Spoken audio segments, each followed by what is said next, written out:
Americans are being ordered to practice social distancing to help slow the spread of the coronavirus. But in crowded cities across the country, that is not always easy to do. No, it is not. And small spaces at home have pushed many people outside, but busy grocery and convenience stores are now forced to find creative ways to keep those people apart. O número de infectados pelo novo coronavírus nos Estados Unidos não para de crescer. Por isso, a Organização Mundial da Saúde emitiu um alerta que assusta a principal economia do mundo. Depois de China e Itália, o novo epicentro mundial dos casos de Covid-19 pode ocorrer no país. A porta-voz da Organização Mundial da Saúde disse que houve uma aceleração muito grande no número de casos nos Estados Unidos. Nas últimas 24 horas, por exemplo, 85% dos casos foram na Europa e nos Estados Unidos. E, entre esses, 40% foram aqui nos Estados Unidos. Às 7 horas da noite de terça-feira, o país tinha 53 mil casos confirmados, com quase 700 mortes. E a principal emergência médica ocorre na superpopulosa Nova York. O governador Andrew Cuomo afirma que há um sério risco de faltarem equipamentos fundamentais, como respiradores, para salvar os pacientes mais graves. America will again and soon be open for business. A lot sooner than 3 or 4 months that somebody was suggesting. A lot sooner. We cannot let the cure be worse than the problem itself. We're not going to let the cure be worse than the problem. Lá, o isolamento social, da mesma forma que ocorre no Brasil, já começou e deve continuar pelo menos nos próximos 15 dias. Depois de 2 semanas, o presidente americano Donald Trump já avisou que o país deve retomar as atividades para impedir uma tragédia ainda maior na economia, que naturalmente já está fortemente abalada. No Ao Ponto de hoje, a gente vai até Nova York falar com o colunista Guga Chakra, que conta como está a situação na cidade mais afetada pela pandemia nos Estados Unidos e também analisa as reações, as ações e declarações de Donald Trump. E a partir de hoje, eu, Carolina Moran, estou virtualmente com Roberto Maltic e com João Guilherme Lacerda. Estamos todos em home office. Por isso, a participação do Guga Chakra hoje foi feita através de ligação de internet. Fique com a gente. Guga Chakra, você fala conosco diretamente de Nova York, local onde a Organização Mundial da Saúde afirmou que pode vir a ser o novo epicentro do coronavírus. Como é que está a situação por aí? Olha, primeiro para falar do dia a dia aqui, basicamente a cidade agora as pessoas têm saído muito pouco à rua. Antes, mesmo com a grande maioria trabalhando de casa, muita gente ainda saía para passear. Mas vamos aos números, que é o mais importante nesse momento aqui em Nova York. O estado de Nova York, como um todo, tem 7% dos casos confirmados no mundo. É importante frisar que Nova York, o estado de Nova York, testa muito as pessoas. Há vários países do mundo que não têm condição de testar os pacientes com suspeita de terem o novo coronavírus, isso em primeiro lugar, e muito poucos com capacidade de teste de Nova York, mesmo as nações avançadas. Portanto, há 25.600 casos no estado de Nova York nesse momento. A maioria é na cidade de Nova York, dos 25.600, quase 15 mil são na cidade de Nova York. Foram testadas 91 pessoas aqui no estado de Nova York, é disparado quem mais testou em todos os Estados Unidos nesse momento. A taxa de morte, por enquanto, morreram 210 pessoas aqui no estado. Claro que a gente sempre tem que lembrar que as mortes não são em função do número de casos de agora, e sim do número de casos de 2, 3 semanas atrás, porque boa parte das pessoas que acabam falecendo em decorrência da Covid-19, elas ainda conseguem ficar 2 até 3 semanas antes de falecer, algumas vezes até mais do que isso. Portanto, esse é o cenário numérico em Nova York nesse momento. Ô Guga, a gente sabe que os Estados Unidos são um país em que não há um sistema único de saúde, né, como a gente tem no Brasil. e que muitas pessoas ficam com dívidas imensas depois de atendimento médico. Tem essa preocupação? As pessoas estão com medo de ir à falência ou ficar com dívidas enormes por causa do coronavírus? Olha, agora diminuiu um pouco porque o governo vai dar toda assistência, ninguém vai ficar com dívida para se tratar do novo coronavírus. Então haverá essa assistência por parte do governo. É importante frisar que o governador Andrew Cuomo tem agido de forma muito assertiva. E assim como no Brasil, você tem o âmbito federal, claro, mas é claro que no âmbito estadual e municipal que o peso é maior, um pouco mais no âmbito estadual do que municipal. Então, o Andrew Cuomo tem agido com muita firmeza. Eles estão criando hospitais de campanha, um deles no Javits Center, que é o maior centro de convenções aqui de Nova York. Uma coisa importante a se notar é que pode haver 40 mil pessoas na UTI em até 2 semanas, segundo disse o Andrew Cuomo.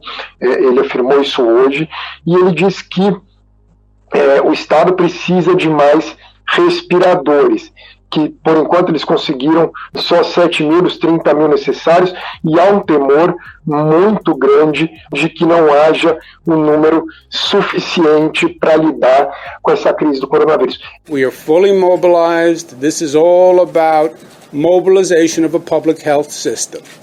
Getting the testing done, getting the information out, and then having the healthcare resources to treat people who are going to need help. Again, that is going to be primarily senior citizens, people who are debilitated, and we're going to have a special effort for our nursing homes, etc. Esse que é o grande medo aqui em Nova York hoje, é que pessoas acabem morrendo por falta de equipamento e não simplesmente em decorrência da doença. A pessoa fica entubada, tudo às vezes não resiste. Isso é uma coisa. Outra coisa é pessoas que poderiam ficar vivas se tivessem acesso ao respirador, mas não haver respirador e tratamento suficiente, número suficiente de UTIs para essas pessoas. Também há um problema sobre a falta de equipamento de segurança para os profissionais da saúde, para médicos, enfermeiros, por exemplo, a quantidade de máscaras para eles, de luvas, de roupas para proteção, tudo isso é outra questão que gera um temor aqui em Nova York, que pode ter um caos entre 2 e 4 semanas, ou mesmo entre 1 e 4 semanas. Agora, falando um pouco de todos os Estados Unidos, você mencionou a questão das testagens em Nova York, que estão sendo feitas em bastante volume. Mas parece que é um problema global em países como o Brasil e Estados Unidos, que despertaram posteriormente para a necessidade de testagens. Como é que está esse debate hoje aí? Bom, os testes nos outros estados são muito menores, mas há uma diferença grande entre Nova York e o restante, a maior parte do restante dos Estados Unidos. Por quê?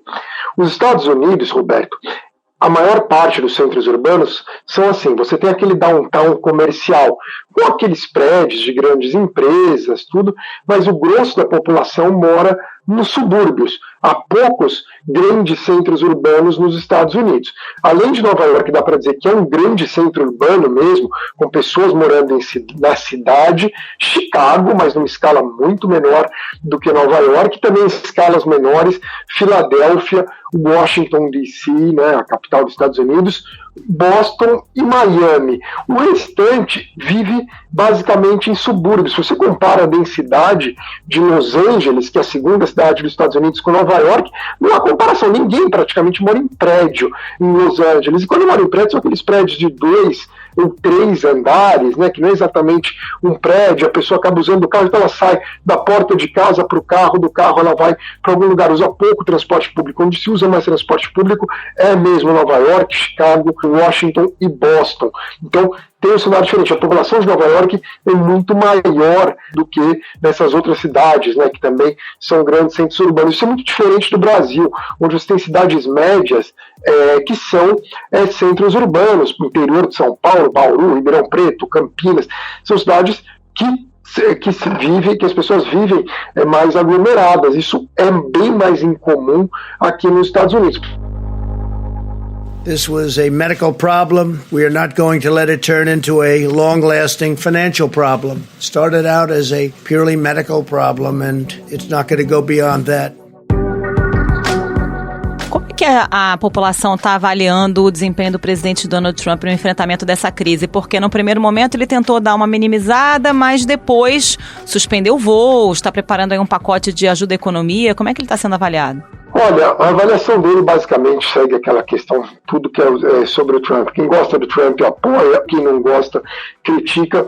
Inicialmente, a postura dele era similar à postura do eleitorado dele, foi se alterando aos poucos com o passar dos dias. Agora ele leva com um pouco mais de seriedade, mas deu uma guinada também, porque agora ele está com o argumento que as pessoas dizem mais economicista, com uma preocupação com o futuro da economia americana. Quem tem sido muito elogiado é o Anthony Fauci, né, que é o grande assessor do Trump nessa área, que muitas vezes ele acaba desmentindo o Trump sem citar o Trump fala alguma coisa, aí quando chamam para falar, ele dá a informação correta, sem dizer necessariamente que o Trump está errado, ele simplesmente passa a informação correta. Ele até virou meme, né, Guga? É aquele médico que virou meme, que o Trump fala, ele faz careta no fundo, né? Exatamente. Ele foi um grande herói na época do combate da epidemia da AIDS. Ele já é uma pessoa muito conhecida aqui nos Estados Unidos. Agora, quem tem se destacado é o governador de Ohio, tem tido um destaque, mas o Andrew Cuomo aqui em Nova York, muita gente até questiona, será que dá tempo ainda de ele entrar nas primárias? Não dá tempo, porque ele realmente vem sendo idolatrado, porque ele está ali na frente de todos. É bom lembrar que ele é irmão de um grande jornalista, um âncora famoso, Chris Cuomo, aqui dos Estados Unidos, e o pai dele foi um governador muito famoso, Mário Cuomo, que foi cotado para ser candidato em 1992, mas o Mário Cuomo na época não quis ser candidato porque achou que era impossível derrotar o Bush pai depois da vitória na Guerra do Golfo, não entrou, aí o Clinton, que era desconhecido, acabou eleito. E o Andrew Cuomo já está no terceiro mandato dele aqui em Nova York, e ele está ao destaque todo dia, a coletiva dele de manhã, um grande momento aqui para saber qual é a situação. Inicialmente ele estava tentando evitar atrito com o Trump, mas agora ele tem criticado, já que, segundo ele, o governo federal não vem ajudando o estado de Nova York. Agora, Guga, como é que está a questão dos lockdowns, dos fechamentos completos de cidade? Como é que isso tem ocorrido nos Estados Unidos? Por enquanto, os lockdowns, né, como se chama, os confinamentos, são estaduais. Vários estados americanos impuseram. Se o Trump impuser em todo o país por 15 dias, daí ele levantar daqui 15 dias, mas o estado manter, supõe o estado de Nova York, continua no estado de Nova York. O Trump não tem o poder de impedir que isso se prossiga no estado de Nova York. Mas como é uma variação muito grande, o foco de fato é em Nova York, é um outro foco no estado de Washington também, mas o principal é aqui em Nova York mesmo. Em outros lugares eles vão monitorar, né, de acordo com a evolução da pandemia. Afinal, é o mesmo cenário que em vários outros países. Se você pega a China, não houve problemas graves em Pequim, em nenhum momento. O grave foi em Wuhan. Pequim se manteve não ileso, mas o número de casos em Pequim nunca foi elevado. Por exemplo, ficou ali no patamar de São Paulo agora, um pouco menos, até nos piores momentos de Pequim. Se você vai para a Itália, o cenário é grave ali na Lombardia, mais especificamente em Bergamo e Breccia. Se você observa o número de mortos na Itália, acabou de ser divulgado hoje mais uma vez, 70% dos mortos diários ou mais é ali na região de Bergamo. Então, se você já desce para Roma, para Nápoles, são números bem pequenos de fatalidades. Assim, o volume diário ali em Roma chega a 3, 4, que não é algo absurdo. E o mesmo pode vir a ocorrer aqui nos Estados Unidos, justamente pelo que eu vinha dizendo. Nova York é uma cidade densa, muito densa, assim, né? Assim como o Rio de Janeiro também, assim como São Paulo também. Talvez mais densa do que São Paulo e Rio de Janeiro, e com muito menos uso de automóveis, né?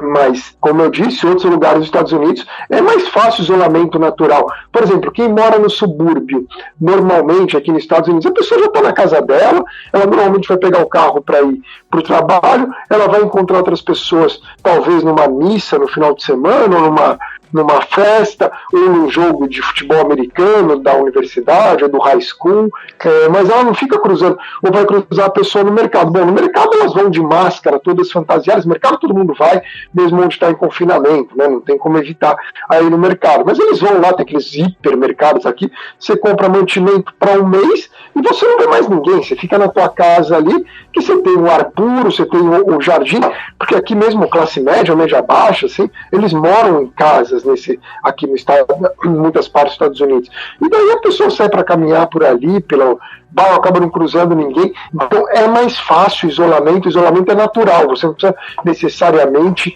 obrigar tanto, você pode impedir alguns eventos, impede festas, você pode impedir jogos de esportivos, tudo, mas não precisa fazer como Nova York, Chicago, Boston, enfim, você não precisa ser, porque na verdade você não tem o contato de qualquer forma das pessoas, elas já vivem naturalmente isoladas umas das outras.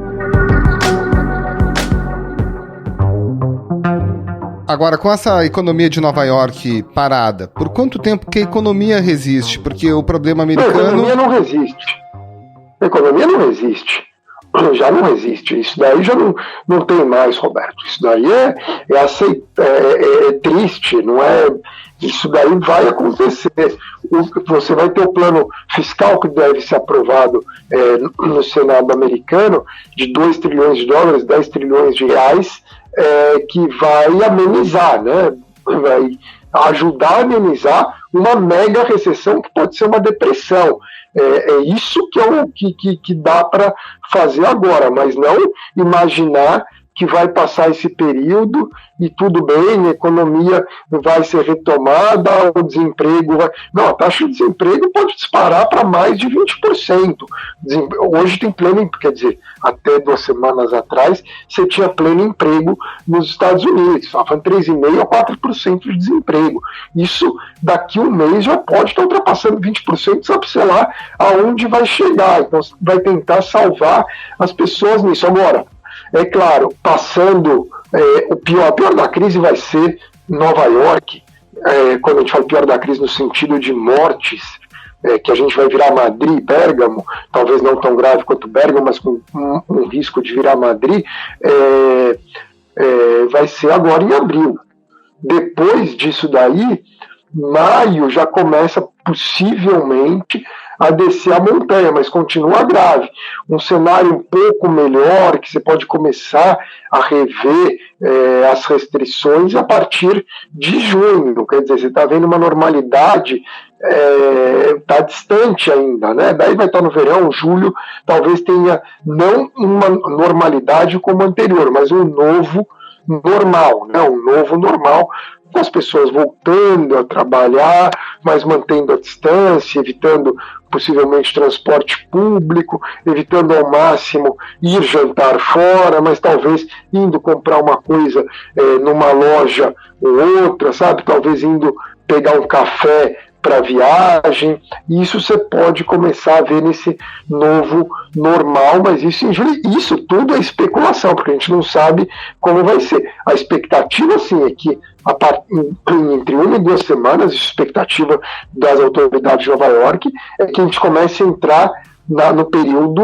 caótico, mas não o pico necessariamente. O período caótico no sentido de que talvez haja colapso do sistema de saúde aqui em Nova York, que não comporte todas as pessoas que precisem de respirador e de UTIs. Leitos você consegue resolver, porque você faz os hospitais de campanha. Uma coisa é leito para a pessoa que não precisa do respirador. O complicado mesmo dessa pandemia é o volume de pessoas que precisam de respiradores. Por isso que você precisa se preparar, e por isso que outras nações, como a Coreia do Norte e o Japão, que já estavam mais preparadas desde a época da SARS, e mesmo a Alemanha, com taxa de letalidade menor, conseguem enfrentar melhor esse cenário. Nos Estados Unidos, a pandemia do novo coronavírus está tendo impacto nas eleições americanas. O estado da Geórgia adiou para meados de maio as primárias que estavam marcadas para a semana que vem. Isso depois que a Louisiana também tinha adiado as primárias do estado de abril para junho desse ano. Guga, impacto disso na eleição americana. Alguém já fala na possibilidade de adiar a eleição? Aqui no Brasil, o ministro da Saúde lançou essa ideia, mas ficou ali a polêmica no ar, né? Não vão, por enquanto não se fala em adiar, até porque nem faria sentido uma coisa nesse momento. A eleição aqui em novembro, no Brasil em outubro, é muito distante, é um outro cenário. É simplesmente impossível saber como a gente estará em novembro. Pode ser que o novo coronavírus tenha sumido, pode ser que a gente esteja vivendo uma segunda onda ainda mais violenta. A gente não sabe como vai ser novembro. Simplesmente qualquer decisão agora seria extremamente antecipada. Diferente dos Jogos Olímpicos, porque o atleta precisa treinar, né, assim, para chegar à Olimpíada. E julho está muito mais próximo. É muito difícil que em julho o cenário já esteja totalmente resolvido no mundo todo. Portanto, era óbvio que precisava cancelar. Eleição é outra coisa, tanto no Brasil quanto nos Estados Unidos, ainda estão distantes. Agora, Guga, para a gente encerrar, como é que você está se virando nessa situação de isolamento social? Olha, eu estou com a minha família, a gente está ficando em casa o tempo todo, sai só para ir ao mercado, e eu estou trabalhando aqui de casa mesmo, assim, tanto porque há o risco de eu estar, por exemplo, assintomático, porque eu não tenho sintoma, mas pode ser que eu esteja assintomático, pode ser que meus filhos estejam assintomáticos, minha mulher também, embora há uma semana, quer dizer, o último dia que eu fui trabalhar foi na quarta da semana passada, uma semana praticamente, que a gente não cruza com nenhuma outra pessoa a não ser no mercado, então, e no mercado de máscara, assim, enfim, então, possivelmente a gente não está, mas agora é o momento de ficar em casa para evitar tanto a gente se infectar nesse momento, que vai ser o pior, no sentido de que não vai comportar aqui o sistema de saúde dos Estados Unidos, então a gente não quer piorar ainda mais o cenário e para não infectar outras pessoas. Enfim, agora é o momento de ficar em casa. A partir de maio a gente vai rever esse cenário, né, como vai estar aqui em Nova York, seguindo, claro, sempre as orientações das autoridades. Guga, obrigada pela participação, boa sorte aí. Muito obrigado, Guga, um grande abraço e bom trabalho por aí. Vocês também, um abraço para vocês dois e se cuidem aí também no Rio de Janeiro. Esse foi o Ponto de hoje, o podcast diário da redação do Globo. Nessa conversa a gente conta com a participação de toda a equipe do jornal, as mesmas pessoas que levam até você informação e análise de qualidade todos os dias. Quer saber mais? Assine o Globo. Acesse assineoglobo.com.br e confira todas as notícias e reportagens especiais. Lembrando que todo o material de utilidade pública relacionado ao coronavírus está disponível no site gratuitamente. Não precisa ser assinante. A edição é do João Guilherme Lacerda. Tchau. Até mais.